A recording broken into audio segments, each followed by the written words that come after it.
welcome to the show. Thank you. Glad to be here. Thank you so much for carving out a few minutes on a Friday to do this with me. And I've been looking forward to this because for a couple reasons. One, you're the first guest that is a non-real estate developer, investor, or owner of a restaurant. So congratulations on that. I And am honored. so this is kind of special to me, partly for that reason, and then partly for the things that we're going to get into, because I really am fascinated by what you study, your work, and I try to read and follow along with a lot of that stuff. And I think what you hopefully can share, I think a lot of people listening, especially in the real estate business, can maybe take away a couple of things at the end of the interview. So wanted to ask you a question first before we get into your work. Something that I was kind of curious about was you have made a number of changes in your life, some big changes, and I think that's partly what led to your work. But one thing fascinated me was you, number of years ago, were working at a marketing company. You were making six figures. And, for a lot of people in this country, I mean, that's, amazing, right?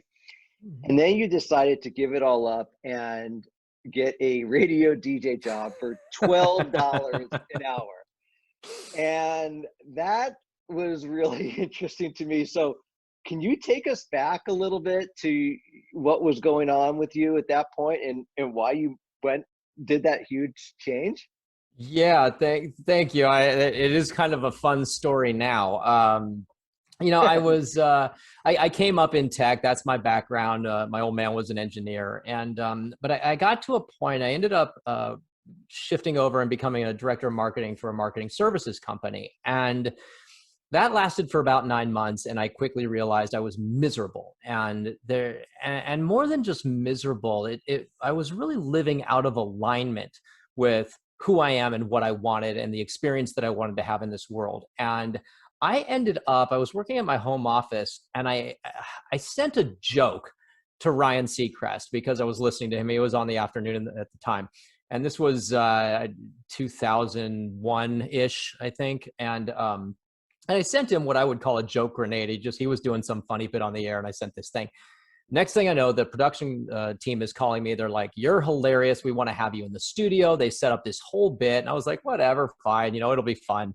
So I went down. I was in the studio with Ryan and his co-host Lisa at the time, and I'm like, "This is the greatest thing ever." And by the time I got home, everything in my life felt wrong, and it was this deep inner knowing that I needed to make a huge pivot. And this was what I wanted to do, and which is statistically impossible. The idea that you're going to become a radio DJ is ridiculous. It was at the time, and probably even more so now. But I recognize that I want this. This is what aligns for me, and I will do whatever it takes to make it happen. So I trashed my career. I trashed my credit. Cost me a vehicle. It cost me a lot of sleep. But I took a broadcasting class and started working at a radio station part-time for $12 an hour. Wow. And I had to try to string together enough work to make that happen. So it was sleeping 4 hours a night in two-hour shifts in the sales room, conference room on a sleeping bag, right? And go from that station to the other station and then work 4 hours over there. And, but I built a radio career. I was a major market radio DJ and producer for over a decade. Awesome. What market did you start in? The first station I was on was Cola 99.9, San Bernardino, Riverside. All I had to do was push a button once every 15 minutes to make sure the station was on the air. I was like overnights on a Sunday.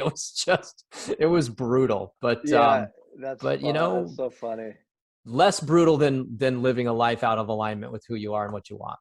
Super, super interesting. Just real quick before we move on, I was a big fan of Howard Stern, and had listened to him for years. And sure. And you hear other people you hear that are on the radio. They always say it's literally one of the hardest businesses to get into, and the money is just crap for so many years. And Yeah. even when you quote unquote make it, I mean, there's not that many people that get to the Howard Stern level. And they say the money is so difficult in radio. So Hmm. how long did that last, the your little radio career? Yeah, I was all over California. I was up in Sacramento area, and I was Oh, back down wow. here. I was out in Palmdale, Riverside. I mean, you go where the work is, kind of thing. But I Yeah, did it for over 10 years. super interesting. Yeah, my favorite Uh, station, probably, if I'm allowed to have one, was probably 96.7 KCal Rocks out in again San Bernardino, Riverside. That was a lot of fun. Sweet. So no regrets on that.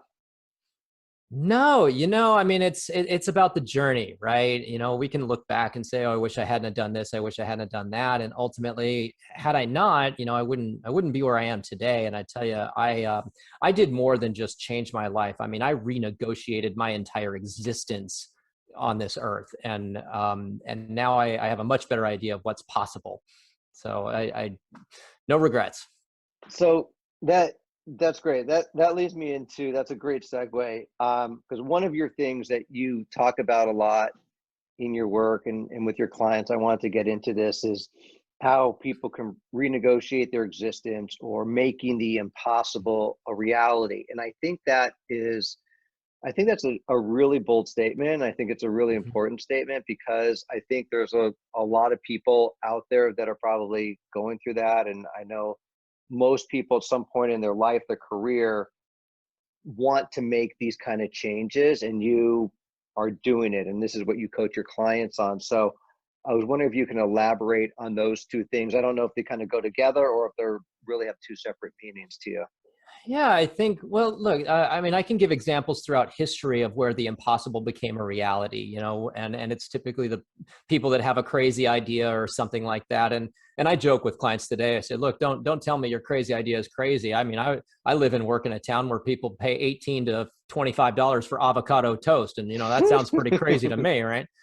But if we look at Roger Bannister, right, the first man to run a 4-minute mile, a sub 4-minute mile, right, that was impossible. But then in 1954, he did it, right, and then people just started doing it all the time, because in that moment it became possible in everybody's mind. After decades of people trying to do it, he did it. 46 days later, somebody else did it, right?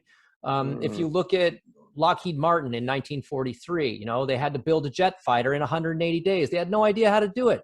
They delivered it 37 days ahead of schedule, right? We look at 1980, Lake Placid, U.S. hockey team defeats the Russians. Impossible. We look at Ford v. Ferrari, 1964, right? It was impossible. You can make anything possible if you start with the 6 inches between your ears.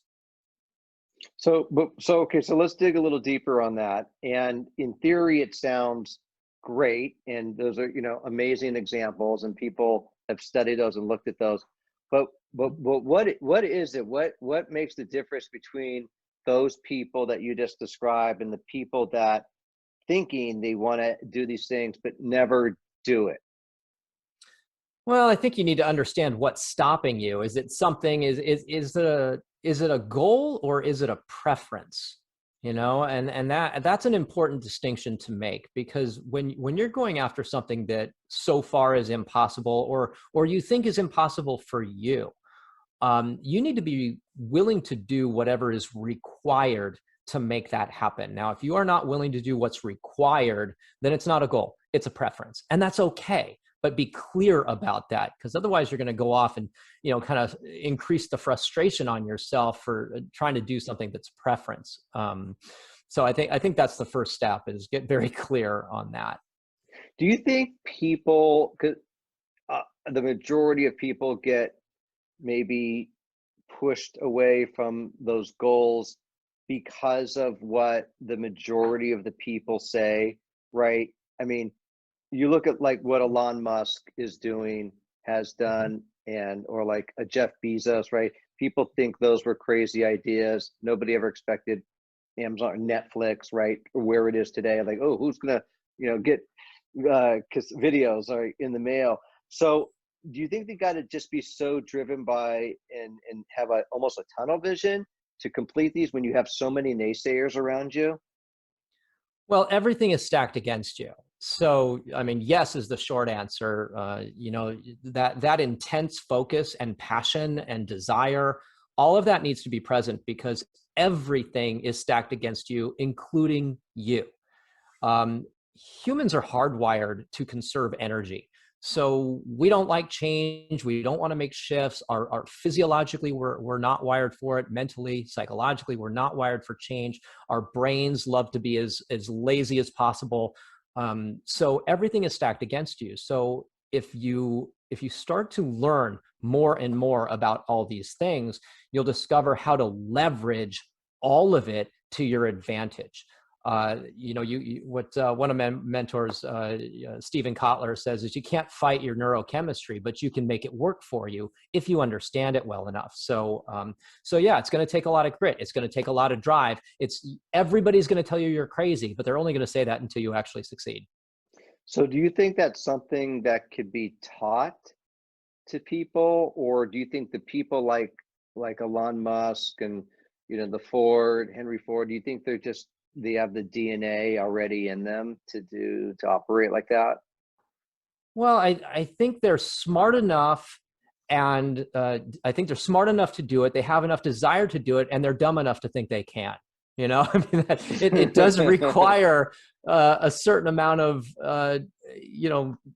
borderline lunacy, right? If I can use such the word. You got to be willing to be crazy, and you got to be willing to be laughed at. You got to be willing to be ashamed. You just got to not care enough, and it's You have like, to well, what's take the punches along the way until you can hopefully come through the other end with your idea or concept. Anthony, you're absolutely right, because you are going to get punched a lot, and that's where you need the grit to get through it. There comes a point, in my experience, and the image that just comes forward in my mind is for the movie Forrest Gump, where Lieutenant Dan is up on the top of the mast of the ship, and he's just screaming at the heavens, "Is that all you Yeah. got? Hit me again!" And Yeah. you can do that, right? If you're Yeah. like, all Yeah. right, fine, punch me. What are you going to threaten me with? Bankruptcy? Been there, done that. Homelessness? Been there, done that. Lived out of my car? Yeah, I've done it all. It takes a lot to scare me at this point because I've kind of done it all. I've been married and divorced twice, and I've been broke, and I've been like, I've done it all. And here's the beautiful part, right? None of this has anything to do about me, right? This is pretty much every entrepreneur's story. And if you have something that you're so lit up about and you're willing to take the punches and get through it, you'll get there. There's the only thing you can't do is quit. Fail. You're not going to fail. And here's how I know you're not going to, and I can guarantee this right here, right now on your show. You're not going to fail because failure is a function of quitting. If you don't quit, you cannot fail.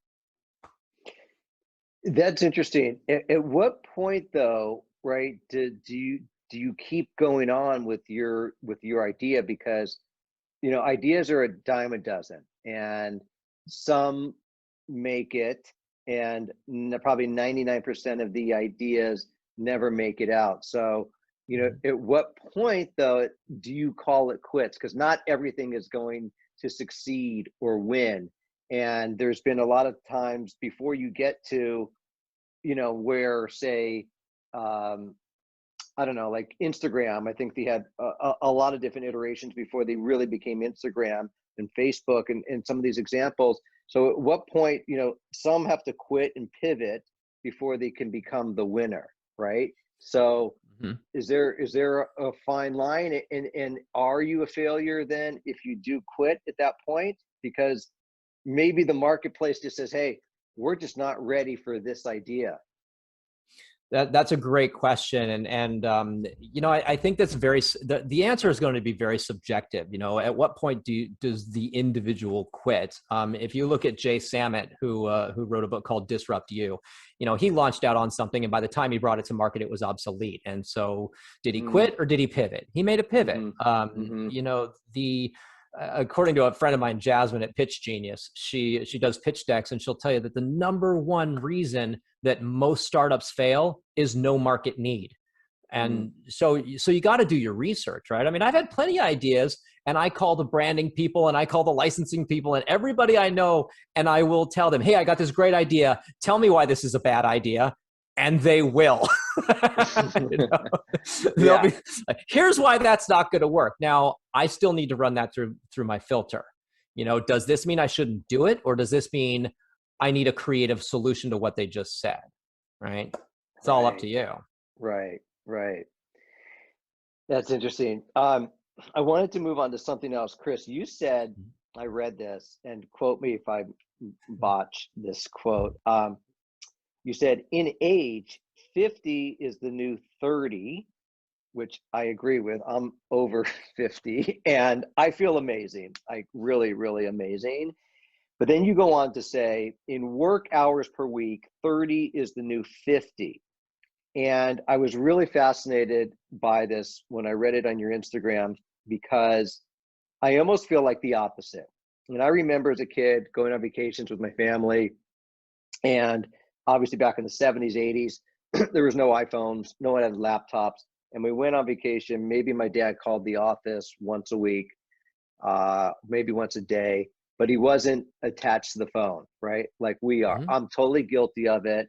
And most people I know are. And when we're not on vacation, we're working 10, 11 o'clock at night, and then it's 7 in the morning, and people are on their phones or checking text, emails, and we feel like we're constantly attached today. And I know this is a very big subject, but I don't know how you get to that we could accomplish 50 hours worth of work in 30 hours time, when I feel like we're all working even more hours today. So I'm really curious about your thought here. Well, those numbers are grossly understated, because we can do about 40 hours of work in 8. So it's a question of leverage, right? An input to output ratio. Archimedes said, give me a lever long enough and a fulcrum on which to place it, and I can move the earth.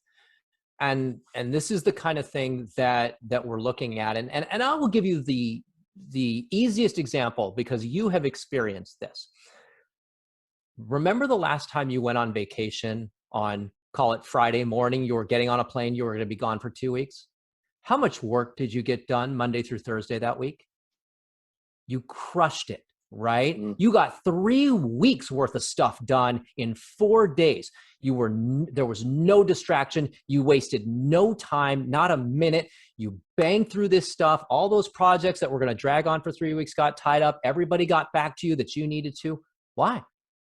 Right? Because you started doing the counterintuitive thing. And this is where organizations like mine are so important, because the people that think they need to work more hours to get more done, those are the ones on the hamster wheel. That's like using your credit card so you can afford to buy more stuff. Like, that's fine once in a great while or in emergencies. But if you live your life like that, you're going to go bankrupt, right?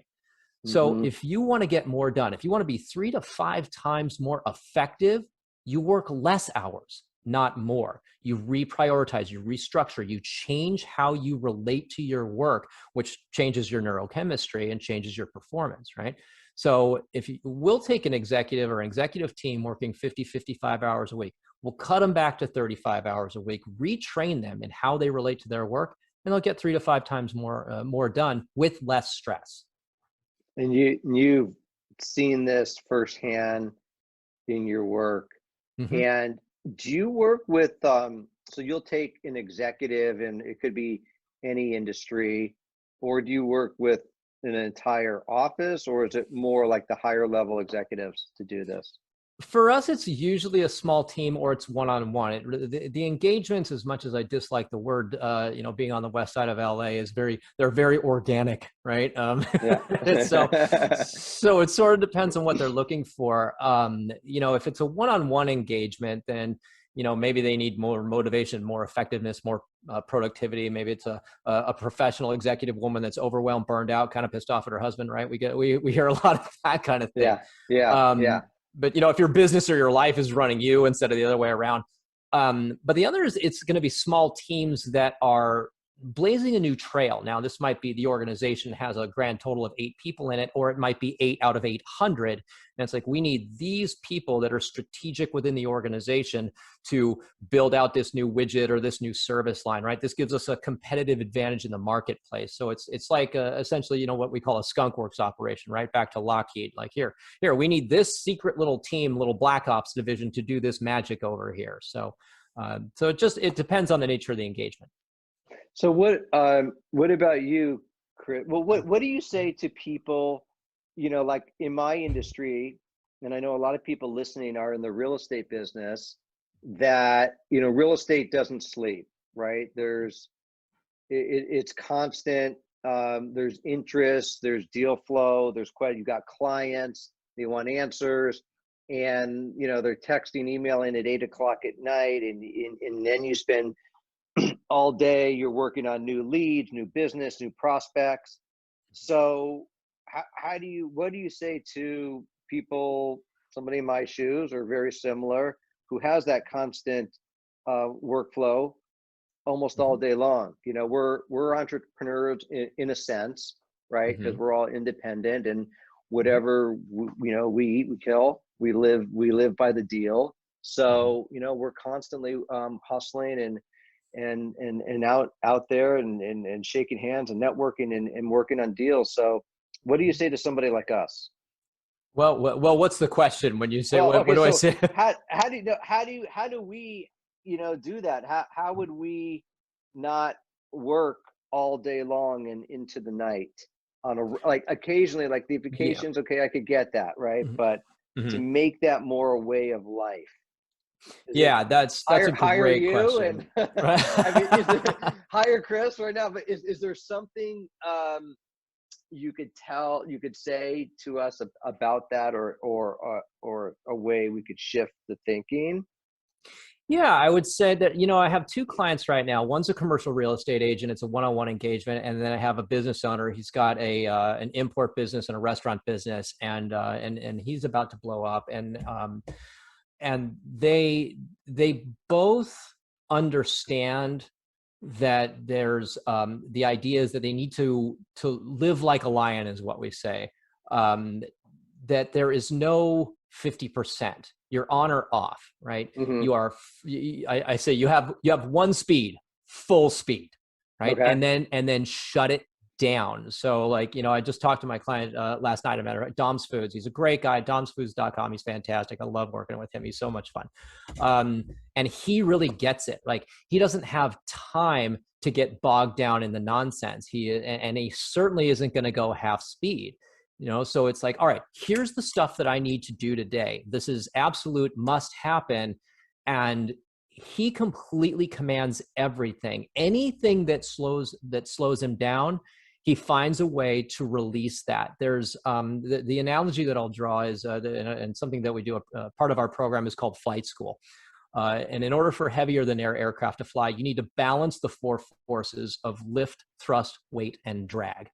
And the things that slow the aircraft down through the air is drag, right? When it gets up off the ground, the wheels tuck up into the aircraft because that reduces the drag coefficient. So if you understand where is the drag in my business, where is the drag in my life, and start removing that stuff, then you're going to be a lot faster. The great thing about this is that it feels really good to go 100 and then stop, and then go 100 and then stop. You're getting a positive reward loop in the brain. So it feels really good, which builds this kind of compound interest kind of effect. So I think that's the thing, is to make sure that you are very intentional about your day, know exactly what needs to happen, and be completely focused on those things. Remove the distraction and the drag so that you can shut down when you need to shut down.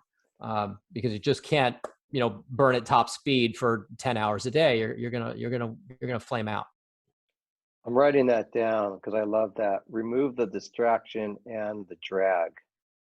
I'll give you, here's how you can tell if something's drag.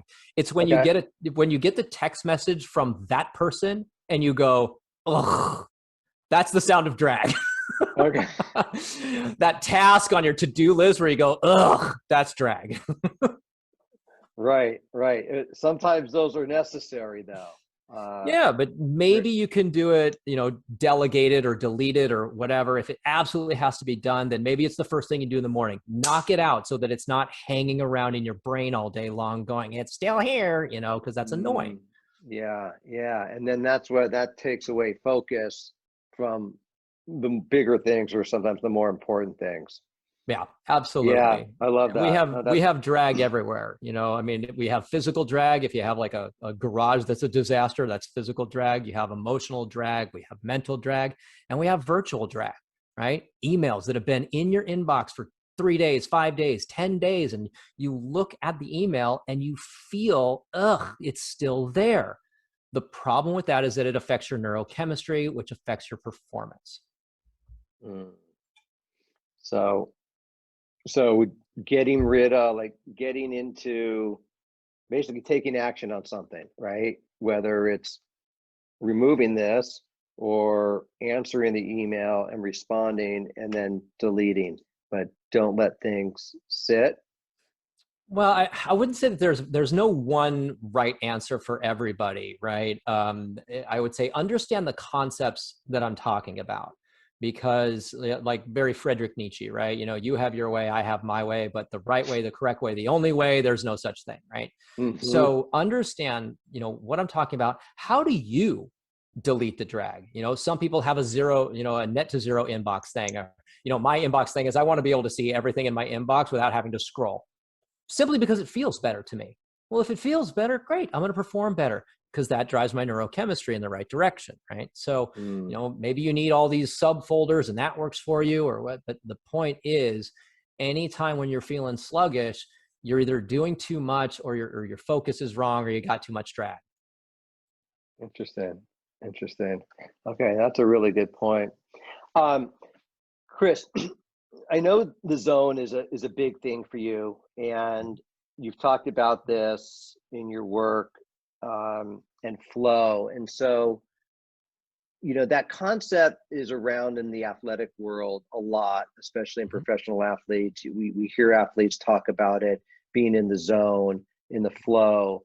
And I think it's somewhat easy to understand it from an athletic standpoint. And we've seen the Tom Brady's and Kobe's of the world and Tiger Woods, and we can really see that.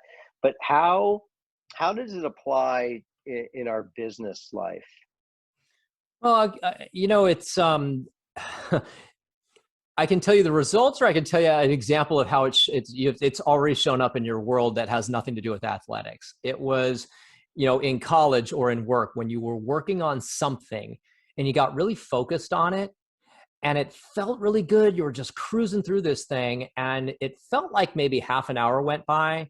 But when you looked up, it was like 3 hours had passed and you had this incredible piece of work in front of you. That's a low Hmm. level flow state, right? You weren't stressed out. You weren't freaked out. You were just loving it, right? That's a low level flow state. And so, the same way you might build your family around a value system or even a religion, you can build your organization, your life, your business around flow. And in doing so, this is how you get exponential increases in innovation, in speed, how you drop your stress levels down to zero. This is how you make everything better. So, what's something we can do to get into that flow? Uh, wow, there's so many. I'll tell you the one that is probably the hardest and probably the most effective. You need to own the first hour of your day. And it needs to be the from the moment you wake up and your feet hit the floor, everything needs to be by design, from brushing your teeth to taking a shower to everything to the first task that you do. Because here's what most people do. They get up at 6 in the morning or whatever, and by 6:04, they're already in their email. And they are telling themselves, oh, look at me, I'm so productive, and all this kind of stuff. But that's not what's really going on. What's really going on is that you are putting yourself and your brain in react mode. You are not in proactive intentional mode, you are in reactive response mode.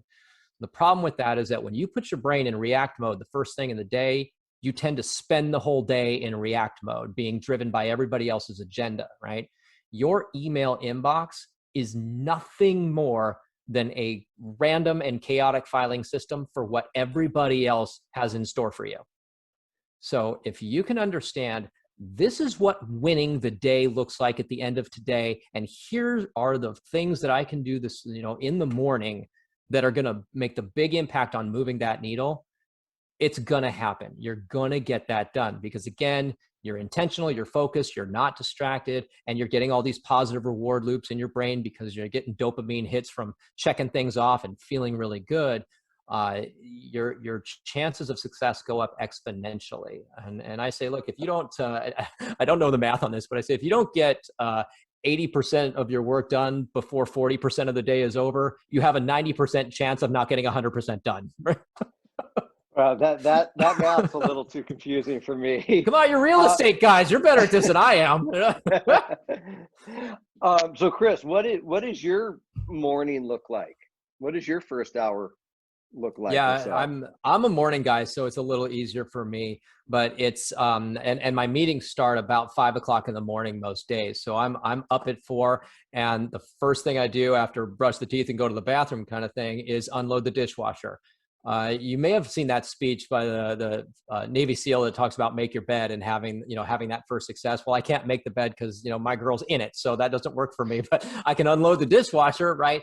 The other thing that I'll do is there will be something that that works really well for me to get me going. So I'll have a task to do as soon as the dishwasher's done, something that I want to do. Now, maybe it's something that I really want to do, or maybe it's something that I really don't want to do and needs to get done.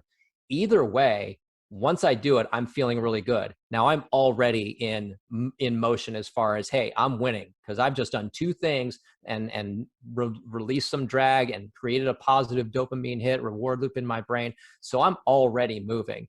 The other thing I'll do is there's a meditation in there as well. Once I get that task done, I have a meditation, and I will sit and visualize and meditate and be in the energy of success. And whatever that looks like to you, again, it's very subjective, but I have a very clear picture of what success looks and feels like, and I will meditate in that energetic kind of space. And it really connects me with what I need to do throughout the day. It helps me to prevent getting distracted, because anything that doesn't sort of fit within that same energy is just not something I'm going to get involved in. That's awesome. How long do you meditate for? For me, 20 minutes. 20 minutes is pretty good. And I get a lot of pushback on this, but it really is one of the easiest things you can do. And people say, well, I can't meditate. I can't quiet my brain. That's not what meditation is. Meditation is not about quieting your brain. That's not the way our mammalian mind works, right? It's about noticing the noise. So stepping outside and going, wow, look at all these things I'm thinking about. That's interesting. Okay. Without engaging in them. It's all about awareness, because until there's awareness, there's no choice. So I tried meditating a couple years ago, did it for a little while, then I stopped. And then recently I just started to pick it up again. I've been using the Headspace app. I don't know if you're familiar with that. And sure. So they start you in the beginning with some guided meditation. And then the more you do it, the less prompts there are. And so I do it for about 15 minutes in the morning, usually first thing. And I'm loving it right now. And it's just, and there's no there's so many different ways to meditate. And I feel find whatever your thing is, and just to quiet the mind down for those, 10 or 20 minutes every day is so nice, and to help create that space in your head and quiet the noise down. And I'm learning about it now. I love it and hope to continue it. I don't know, maybe for the rest of my life. So it's great. It really is. I mean, it regulates the nervous system. It makes you, it actually makes your brain bigger physiologically. I mean, the benefits of meditation are ridiculous. And really, you don't need to go sit full lotus, and even 20 minutes. I'll start with a client, say, you give me 4 minutes of your morning for the next 2 weeks, and then 8 minutes of your morning for 2 weeks after that. I will change your life. I've made that bet more times than I can count. And every time I win.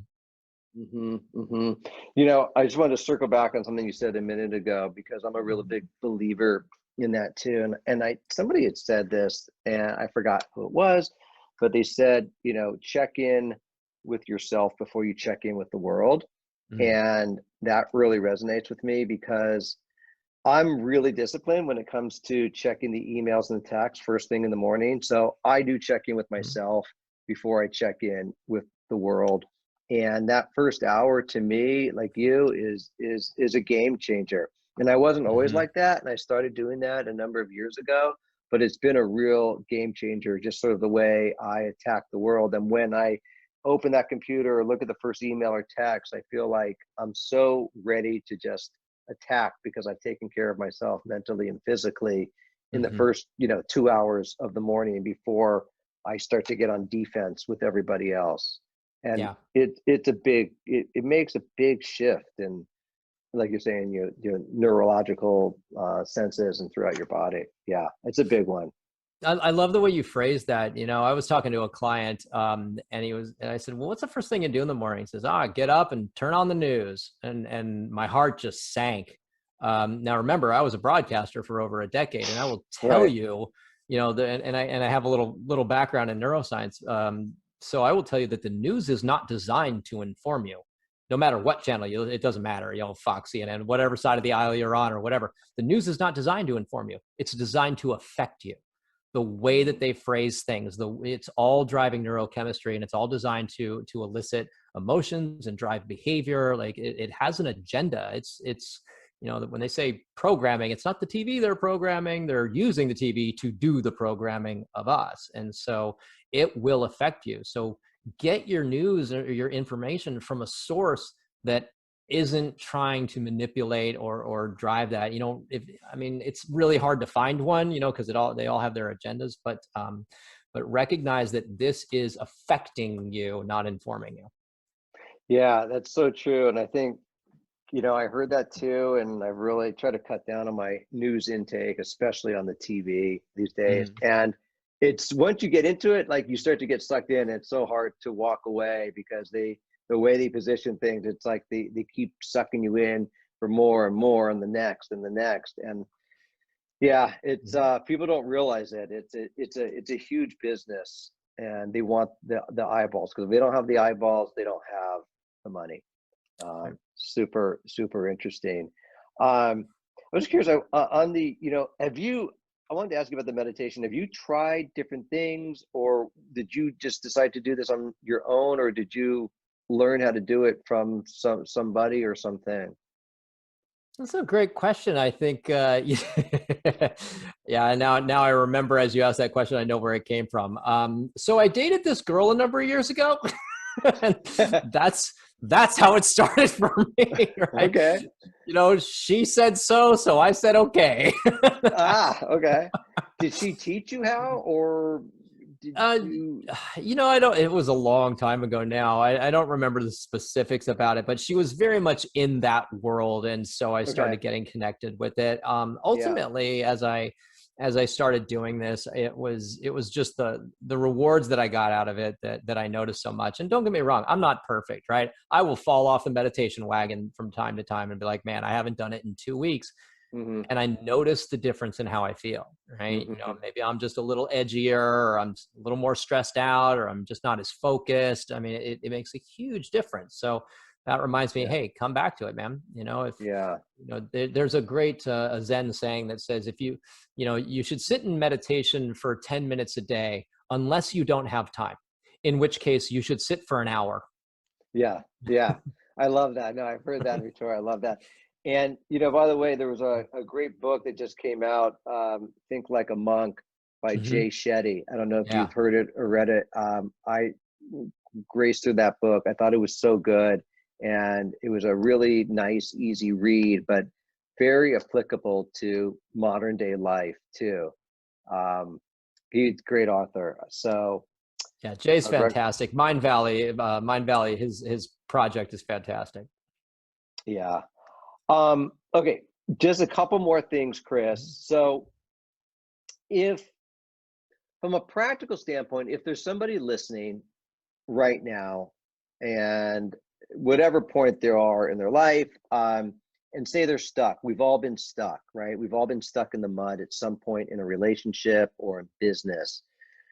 Can you leave us with one or two things somebody could do, maybe something somewhat easy to make a shift that they could do right now to help them get out of the mud, if you will? Absolutely. Go for a walk. And I mean, get offline and go for a walk. Go for a walk in nature. Go do something that you don't normally do. You know, walk on the beach or go in the hills or even walk around the neighborhood. But the trick though is you got to be really present when you're doing it. This is not, I'm going to go for a walk and think about all that stuff that I'm stuck on. Right. Or go What for a walk and hold my iPhone and look at YouTube and Right. Instagram for an hour, right? Yeah. Right. Leave your phone behind. You don't need it because here's what happens when and you've had this happen before where you had something that you were stuck on and you walked away and then you figured it out when you were in the shower later on or something. What happens is that your conscious mind kicks that problem over into your unconscious mind. So when you go for a walk or go play with the dog or whatever you're doing and you are super focused in that moment, you're introducing some novelty into your life, right? So and there's some complexity when you go for a walk. There's a lot going on out there in the world. So by introducing some of these things and disrupting your patterns and being very present with that, what ends up happening is the unconscious mind is still processing the thing that you're stuck on. And at some point you have that aha moment where all of a sudden you're playing with the dog and you figured it out and because you weren't thinking about it. It's because of the way your brain works. That aha moment is your unconscious mind kicking the solution over into your conscious mind. Because what you're looking for is creativity. Now, when you're stuck, you're thinking, big brain mode thinking, and these are higher frequency brain waves. The creativity does not happen in the higher frequency brainwaves. It happens in the lower frequency brainwaves, like right around the theta and the alpha border, right? So when you go for a walk, you settle down your brainwaves, and now you're in the creative space. And now your unconscious mind is being all creative, and then you get that aha moment. You get this gamma wave spike, and boom, that's how you come up with the solutions. It Mm. requires discipline. It requires focus. It requires slowing down to go fast, because if you sit there and keep grinding on it, you're not going to figure it out, or it's going to take you 10 times longer than if you just go for a walk. Yeah, that reminds me of two things. One, do you know who Jocko Willink is? He's this Navy SEAL, right? And he's Yeah, has an extreme amazing business, ownership. extreme ownership. So he says, um, slow is what is it? Slow is smooth, and smooth is fast, or something like that. Yeah. But I think that's what it was. Mm-hmm. And yeah, and then I know, Jobs, they say Steve Jobs used to take these walks every day for like an hour with people. He would have like a meeting would be a walk, or he would walk to think through his problems. And a lot of people, throughout history, they said have taken those walks, the nature walks, to find that the creative thing or find a solution to a really difficult problem. Because it doesn't happen when you Mm-hmm. sit here and go like this in your office or on your desk. That's not gonna do it. So Right. getting up and getting away, getting into an area where you haven't been, is one easy thing people could do right now. Yeah, Got it. absolutely. Love it. Love it. So I was just curious on, and there might not be an answer, but did you have any mentors that you worked with or looked up to get you in this business? Many. I would say one of the most influential happened a long time ago, 2001-ish. Again, a guy by the name of Gene Kranz. Gene Kranz was the flight director for NASA during the Apollo and the Gemini space missions. If you saw the Tom Hanks movie Apollo 13 in the 90s, I think, failure is not an option. That guy. So I got to spend some time with Gene. The company that I was working for at the time brought him in to do a speaking engagement. I followed him around like a puppy dog for a couple of days and asked him everything I could think of. And he gave me a lot of great insights on how do you make the impossible a reality, right? Because again, Apollo 13, you got 3 guys in space that were mathematically not going to make it home, and they had to figure it out on the fly, get real creative real quick. I would say that Stephen Kotler is a huge influence on me. He's the founder of the Flow Research Collective. He's written several books, Stealing Fire, The Art of Impossible is about to come out. He wrote The Rise of Superman, The Future's Faster Than You Think. He's a fantastic individual. So yeah, it's a very long list that I could rattle off quite a few people. No, that's great. Stephen Kotler, I've heard that name before because there's author, The Best Negotiator, Chris Voss. Chris Voss, a great book. Yeah. Yeah. So Never Split the Difference. Never Split the Difference. I read that book last year, loved it. And some great takeaways in there. And I've recommended it to a lot of people in my office. And I saw him on a webinar last year at some point. And it's funny, one of his big influences is also Steve Kotler. And he was talking about a couple of those books that you had just mentioned. And yeah, they're on my list. Yeah. I'll get to this year. The ever extending backlist of books I need to read. Yeah. Yeah. It's funny. Somebody introduced me to the app Goodreads. Are you familiar with that? Yeah, I heard about that. Yeah. Okay, it's Goodreads. So it's an easy way to keep track of all the books you want to read in a really nice way. And then after you read it, you just click read and it moves it to the read column. So then easy to go back and you can look over the last year. Oh, I got through 10, 12, 15 books, whatever it is. Nice. Yeah. And then you can find reviews and so forth on the books too. Okay, Chris, so before we wind down, I like to ask my guests two last questions because I'm an LA guy. This is an LA based podcast. And so Los Angeles is really important for me, not just because I'm a native here, but I live here and I have family and I do love LA. So the first question is, if you could ask my audience something they could do to make Los Angeles a better place, what would that be? That's a great question. And I was born and raised here on the West Side too. So LA has been home for me, true native. In fact, my mother was born. I was born in the same hospital my mother. So very rare. So wait, what part of the West Side did you grow up in? Santa Monica. Oh, really? Yeah. Oh, born nice. and raised, born in St. John's Hospital. That's where my mother was born. That's where I was born. Did you go to Samo?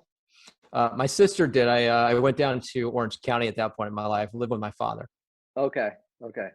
Nice. So the one thing we can do to make LA a better place, I would say massive helping of accountability. And Angelinos ain't gonna like this. There's a epidemic of a lack of accountability and what that looks like in just even crossing the street. The pedestrian has the right of way. Well, actually, you know what, according to the laws of the state of California, you're right. According to the laws of physics, not so much, right? Take personal responsibility for yourself and your life and recognize that nothing is offensive. Nothing is upsetting. Nothing is stupid. Nothing is ridiculous. These are subjective constructs of your own mind. I am offended by that. I am upset by that. I feel disturbed by that. It's all subjective. By putting it outside of us, right? That external locus of control, it is something. He, she, they are something. No, it's an I statement. This is how I'm relating to it. Only when we take full responsibility for our experience in this world can we affect it, right? It's the only way to do it, because if it's outside of you, you have no power. So stop blaming things, events, people for the way you feel, right? Right. You don't have to like it. It doesn't mean we like it, but understanding that this is how I'm relating to whatever that is. Look, I can go Hamlet on this one, right? Act 2, for nothing is either good nor bad. Thinking makes it so. If we like it, it's good. If we don't like it, it's bad. It's that simple. It's all subjective. So recognize, hey, this is how I'm relating to the situation, and especially with other people. Because if I say, hey, you are this, that's an adversarial statement. We're going to have friction in our relationship. But if I say, hey, this is how I'm seeing it, this is how I'm relating to it, this is how I'm experiencing this, now I'm not attacking you. We can have a conversation. Everything gets smoother, and smooth is fast. Smooth is fast, right? Do you are you familiar with Stoic philosophy. Yeah, of course. Okay, so Hmm. a lot of what you were just talking about, I love that. That really resonates with me. So one of my favorite authors is Ryan Holiday. He Hmm. has one of his favorite, my favorite book is one of them is Obstacle is the Way. Great book. And oh my God, amazing. And that's another one I've recommended to a lot of people here in the office. And it's become a cult among athletes and so forth. And Hmm. so after reading that, I got very into his work and the Stoic philosophy and Marcus Aurelius Hmm. meditations. And that is, to me, it's so interesting, like stuff that they were writing and talking about thousands of years ago still applies to us almost more Hmm. so than anything else today. Hmm. And I'm so fascinated, by those writings and how in one sense they're kind of simple, but in one sense they're very deep. And if you think about it and use it, it to me, I've been trying to apply that in my life too, and it really makes a big difference. Yeah, I mean, I agree with you, and the reason that we're still, citing the same things and seeing, that the information is still relevant is because humans just haven't changed that much. We are Mm-hmm. still kind of how we've always been. The more things change, the more things stay the same. I mean, even the stories that we tell, there's what, 36 stories. Whatever TV show, whatever movie, whatever book, there's only 36 stories in the human condition. It's going to be one of those, right? We've told them thousands of times. That's it, right? With all the same basic principles. So, yeah, I Yeah. think even Einstein, I think I heard this once. I don't know if it's true, so I'm just going to pretend it is. That I heard that Einstein had said before he died that he wished he'd spent more time with the Stoics. Mm, I haven't heard that, but I I want believe that to it. be true. I don't know if it is, but I really want it to be true. Yeah, yeah. And by the way, speaking of Ryan Holiday, I just started his new book, Silence. Very Haven't seen good. that one yet. Yeah, I'll let you know. Yeah, please. And okay, so last question. Again, LA focus question. If what it's and this is great since you're an LA native too. So what is your maybe favorite place to visit or thing to do in LA that you would recommend to somebody to, and it could be people here in LA, it could be people that are outside of LA, but what would you recommend as a place to Right. visit or thing to do? Wow. You know, When you I say the you word, I get real literal when you say favorite, right? Because people will say, I have three favorites. But if you yeah, I pluralize know. that word, then you remove the meaning of it, right? The same is true with priorities, right? If you have three priorities, you have none. There's always one. Um, so I would say my favorite, Griffith Observatory. Ooh. Mm. Something about that place, there's an energy, there's a magic. It speaks to a lot of things for me, like the engineering aspect, right? They built a whole new exhibit underneath Griffith Observatory. They did it by digging under the building, lifting it up on hydraulic lifts, building out everything they wanted to, and then putting it back down like a top hat, right? So just fantastic feat of engineering. The building itself is beautiful. Of course, it's up in the hills and it's gorgeous up there. And if you really want to get a really good perspective on yourself and the world and the universe, go to Griffith's Observatory, especially when the all the wonderful science nerds out there with their telescopes. I saw Saturn through a telescope, and I had to sit down. I was like, that is real time happening right now. It really Amazing. changes your perspective. Yeah. Yeah. It's funny. I'm an LA native too. And we went up there a number of years ago for on one of my kids' birthdays. And that was the first time I had been there in, I don't know, maybe 20 years or something like that. And Hmm. yeah, it's pretty powerful being up there. And Yeah, it really it's is. amazing right in our backyard here in Los Angeles. And And it's don't go up free. there enough. Yeah. Right? It's Yeah. free. Like, Even better. go, right? How does it Right. get any better than that? I Yeah. mean, it's really fantastic. It's a very special place. I love that. So Chris, if people wanted to connect with you or learn more about your work, what's the best way to find you or reach you? Yeah, great. Thank you. Go to statusflow.net. We have a brand new website that just launched. I'm so excited about that because the last idiot that built the last 4 websites was me. So, so I let the website people actually do it. And it's fantastic. I'm really excited. We're still playing with it and everything because, that's just me. But yeah, so statusflow.net. We're on Instagram, as you mentioned, at the statusflow. Yeah, Okay. you can get a hold of us. Cool. Yeah, I did take a look at your website, by the way, and whoever did that it's really nice. It's It's pretty pretty spectacular, right? yeah, it's powerful. Thank Yeah. you. Tell me offline who did it. I'm curious. Fair enough. You Um, got it. yeah. So, hey, Chris, thank you so much. Number one, this was a lot of fun, and appreciate your time. And if there's any last parting words or not, either way, I'm good. And just wanted to thank you so much. You're welcome, and thank you. It's getting me to talk about this stuff. Like I said, I'm really living in alignment. I love it. So getting me to talk about it is easy. Getting me to shut up, that's the trick. So thank you very much. I appreciate you being so kind. Great. Thank you, everybody. And stay tuned for more episodes. Thanks so much. Bye bye.